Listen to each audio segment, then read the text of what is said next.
ऐतिहासिक अंजार शहर में आगामी 27મી માર્ચના રામનવમીના પવિત્ર તહેવારની ભારે ઉત્સાહપૂર્વક ઉજવણી કરવામાં આવશે।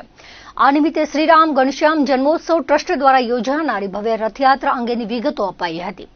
ટ્રસ્ટના મેઘજી હિરાણીએ પત્રકાર પરિષદમાં જણાવ્યું હતું કે અંજારમાં છેલ્લા 42 વર્ષથી આ પરંપરાગત રથયાત્રાનો પ્રારંભ કરવામાં આવ્યો છે, જે દર વર્ષે વધુને વધુ ભવ્ય બની રહી છે। આ વર્ષની રથયાત્રાની મુખ્ય વિશેષતા એ છે કે તેમાં મર્યાદા પુરુષોત્તમ ભગવાન શ્રી રામના સંપૂર્ણ જીવન ચરિત્રનું આબેહૂબ દર્શન કરાવતા ફ્લોટ તૈયાર કરવામાં આવ્યા છે। રથયાત્રામાં આ વર્ષે કુલ 72 જેટલા ફ્લોટ સામેલ થશે, જેમાં 50 ફ્લોટ રથયાત્રાની સાથે નગરચર્યા કરશે, જ્યારે 22 કૃતિઓ વિવિધ સ્થળોએ સ્થાયી રહીને ભક્તોને આકર્ષશે। રથયાત્રાના આયોજનને આખરી ઓપ આપવા માટે 600થી વધુ સ્વયંસેવકો રાત દિવસ કાર્યરત છે। સમગ્ર અંજાર શહેરમાં 11 અલગ અલગ ટીમો બનાવીને 19,000 જેટલા પરિવારોને રથયાત્રાની આમંત્રણ પત્રિકા અને સ્ટીકરનું વિતરણ કરવામાં આવ્યું છે। યાત્રાના રૂટ પર આવતા મુખ્ય માર્ગો પર વિવિધ સમાજો અને ટ્રસ્ટો દ્વારા સ્વાગત પ્રદર્શન અને હોર્ડિંગ્સ લગાવવાની પ્રક્રિયા પણ શરૂ કરી દેવામાં આવી છે। રથયાત્રામાં નાસિકના પ્રખ્યાત ઢોલ અને ગુજરાતની જાણીતી રાસ મંડળીઓ આકર્ષણ જમાવશે। સાથે જ ભગવાનનો ભવ્ય ગરુડ રથ ભક્તો માટે દર્શનનું મુખ્ય કેન્દ્ર બની રહેશે। શ્રેષ્ઠ ફોટોગ્રાફી અને રીલ્સ બનાવવાની સ્પર્ધાનું સવિશેષ આયોજન કરવામાં આવ્યું છે। આયોજકો દ્વારા અંજાર અને આસપાસના વિસ્તારની ધર્મપ્રેમી જનતાને આ ભક્તિમય મહોત્સવમાં મોટી સંખ્યામાં જોડાવા ભાવભર્યું આમંત્રણ પાઠવવામાં આવ્યું છે।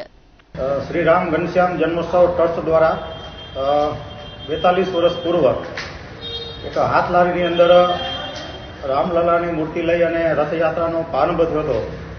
આજે 42 વર્ષ પછી રથયાત્રા એક ભવ્ય સ્વરૂપ લઈને એ દરેક સમાજના દરેક લોકોના જે હૃદયમાં સ્થાન લીધું છે, એ દરેક સમાજનો જે સહયોગ અને જનતાના જે આશીર્વાદ, એના કારણે અંજારની એ રથયાત્રા છે ભવ્યાથી ભવ્ય એ રથયાત્રા નીકળી રહી છે। આ વર્ષે જે એક લારીથી પ્રારંભ થઈ હતી, આ વર્ષે કુલ જે 72 પ્લોટ રહેવાના છે, એમાં 50 પ્લોટ એવા હશે કે જે રથયાત્રાની સાથે ચાલતા હશે અને 22 પ્લોટ સ્થાયી હશે। અને જે રથયાત્રા દરમિયાન 40થી વધારે જે સેવા કેમ્પો જે સમાજના માધ્યમથી જે દર્શનાર્થીઓ આવે છે એમને સેવા માટે જે લીંબુ પાણી, શરબત, શેરડીનો રસ, આઈસ્ક્રીમ વગેરે જે સેવા કરતા હોય છે, એ 40થી વધારે રહેવાના છે। આ વર્ષે રથયાત્રાની જે વિશેષતા છે એ જે ચલ પ્લોટો છે 50, એમાં જે સંપૂર્ણ રામનું જે જીવન ચરિત્ર છે એ જીવન ચરિત્રનું આબેહૂબ દર્શન એ રથયાત્રાના માધ્યમથી થવાનું છે। અને એક સમાજને એક મેસેજ આપવાનો છે કે રામનું જે આદર્શ છે, રામનું જે પ્રેમ, કરુણા, લાગણી, વચન પાલન, સમરસતા, કુટુંબ ભાવ, પર્યાવરણ પ્રતિનો પ્રેમ, આ જે રામનો જે જીવનનો જે મંત્ર હતો એ આ કૃતિ દ્વારા સમાજને આપવાનો આ વર્ષે પ્રયત્ન થવાનો છે।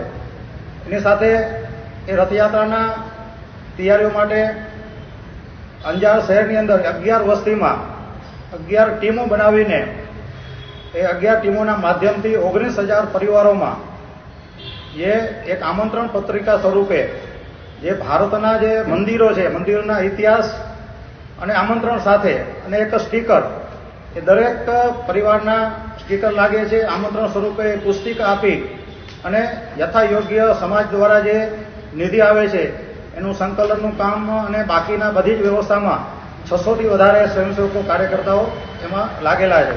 એક ગરુડ રથમાં એ યાત્રામાં સામેલ થવાનો છે। નાસિક ઢોલ અને એક ગુજરાતની જે પ્રખ્યાત એક રાસ મંડળી પણ રહેવાની છે। અને દરેક સમાજના ટ્રસ્ટોના જે હોર્ડિંગ હોય છે એ મુખ્ય માર્ગ ઉપર અત્યારે લાગવાનો પ્રારંભ થઈ ચૂક્યો છે।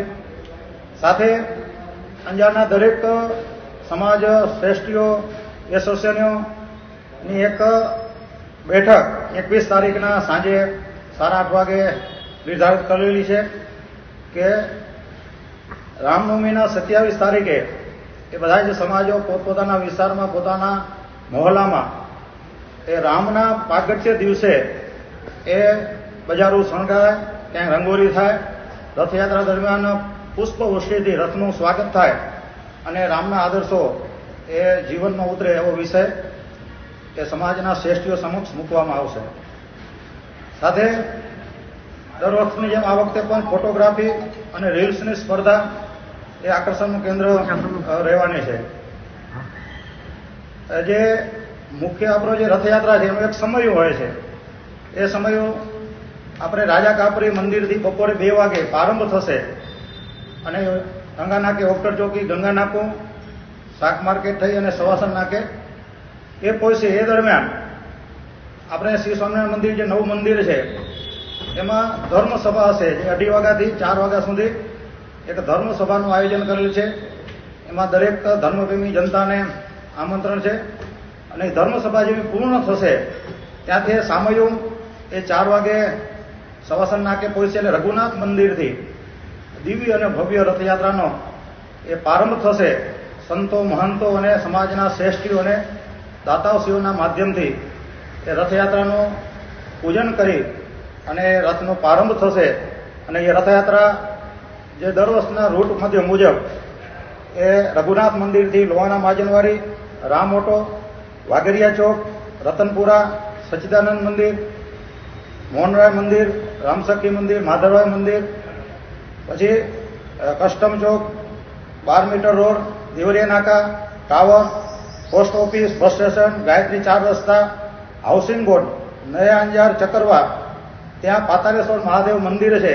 ત્યાં રથયાત્રાની પૂર્ણાહુતિ એટલે પૂર્ણાહુતિની આરતી પણ થશે અને લગભગ રાત્રે 10-10:15 વાગે ત્યાં રથયાત્રા પહોંચશે. આ પ્રકારનું એક દિવ્ય અને ભવ્ય રથયાત્રાનું એક શ્રી રામ ઘનશ્યામ જન્મોત્સવ ટ્રસ્ટના માધ્યમથી આયોજન છે. પણ આમાં બધા જ સમાજો ખૂબ સહયોગ આપી અને આ રથયાત્રાને દિવ્ય અને ભવ્ય બનાવવા માટે કાર્યક્રમ ચાલી રહ્યો છે.